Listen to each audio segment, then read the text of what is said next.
Welcome to Understand All. I'm your host, Aslakir Gerleaf, and today we're embarking on a mind-bending journey into the realm of simulated reality. Are we living in a computer simulation?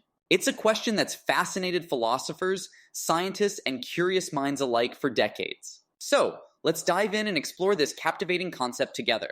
Imagine for a moment, you're going about your daily life, but suddenly you notice something strange, a glitch in the matrix, if you will. A déjà vu, a sense that you've experienced this exact moment before. Could it be that our reality isn't quite what it seems? The idea of simulated reality can be traced back to ancient times, with philosophers like Plato and his famous allegory of the cave. In this thought experiment, Plato describes prisoners chained in a cave, watching shadows on the wall cast by a fire behind them. For these prisoners, the shadows are their reality, but in truth, they're merely a projection of a higher reality they cannot perceive. Sound familiar? It's a concept that's eerily similar to the simulation hypothesis we're exploring today.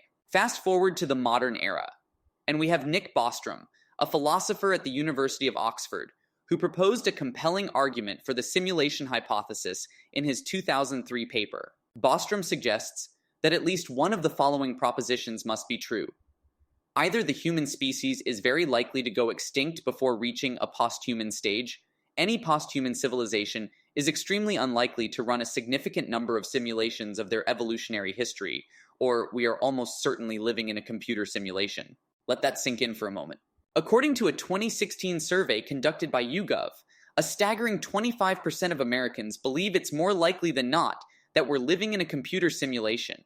That's 1 in 4 people who think our reality might be a sophisticated simulation. Even tech billionaire Elon Musk has weighed in on the topic, stating that there's a 1 in billions chance that we're not living in a simulation. But what does the science say? As we delve into the technological foundations of the simulation hypothesis, it's worth noting the exponential growth in computing power over the past few decades. Moore's law, which states that the number of transistors on a microchip doubles about every 2 years, has held true for a remarkable amount of time. This rapid advancement in technology has led to incredible feats, like the development of the world's fastest supercomputer, Frontier, which boasts a mind-boggling performance of 1.1 exaflops. That's 1.1 quintillion calculations per second.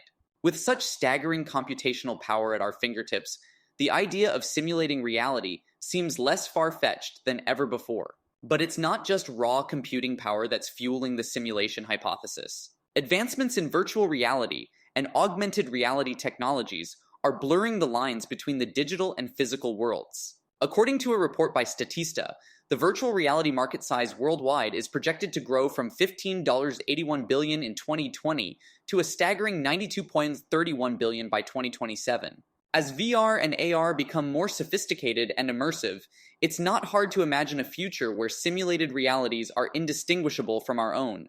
And then there's the mind-bending world of quantum computing. Unlike classical computers, which process information using bits that can be either 0 or 1, quantum computers harness the principles of quantum mechanics to perform complex calculations. In 2019, Google's quantum computer, Sycamore, achieved quantum supremacy by completing a task in just 200 seconds that would take the world's most powerful supercomputer 10,000 years to finish. The implications of this technology for simulating reality are truly staggering.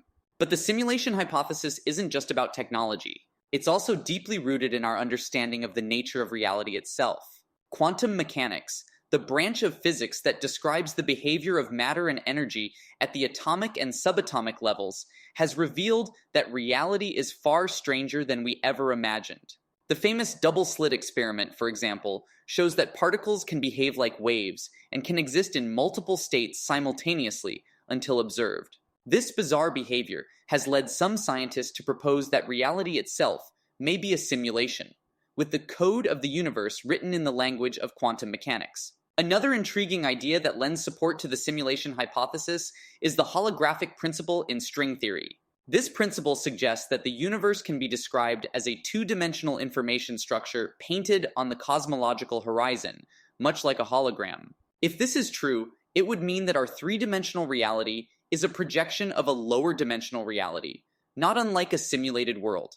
But perhaps the most compelling evidence for the simulation hypothesis comes from the fine-tuning of the physical constants that govern our universe. These constants, such as the speed of light, the strength of gravity, and the mass of subatomic particles, seem to be perfectly calibrated to allow for the existence of stars, planets, and ultimately, life itself. Some scientists have argued that this fine-tuning is evidence of a creator, but could it also be the work of a programmer fine-tuning the parameters of a cosmic simulation? Of course, the simulation hypothesis is not without its critics. One of the main counterarguments is the sheer complexity of simulating a universe as vast and intricate as our own. The amount of computing power required to simulate every atom, every subatomic particle, and every quantum interaction would be truly astronomical, far beyond anything we can currently imagine. There's also the question of motivation.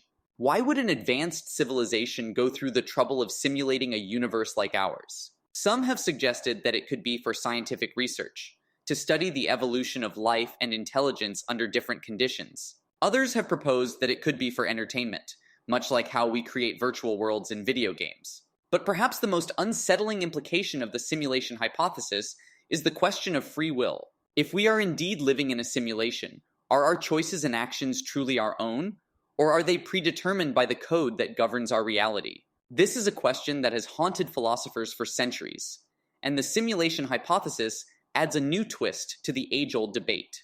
Despite the many questions and uncertainties surrounding the simulation hypothesis, there's no denying that it has captured the imagination of people around the world. The idea that reality may not be what it seems has inspired countless works of science fiction, from The Matrix to Rick and Morty.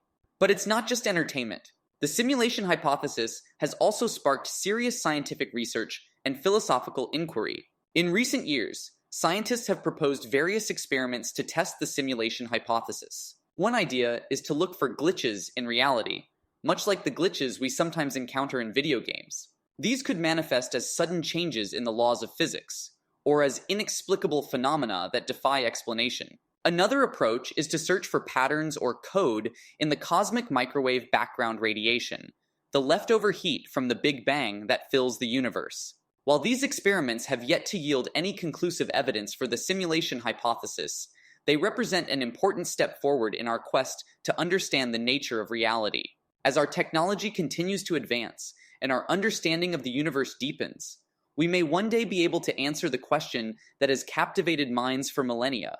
Are we living in a simulation? But even if we never find a definitive answer, the simulation hypothesis has value in the way it challenges us to think critically about our assumptions and beliefs. It reminds us that reality is not always what it seems, and that there may be layers of truth beyond what we can perceive with our senses. As we ponder the implications of the simulation hypothesis, it's worth reflecting on the words of science fiction author Philip K.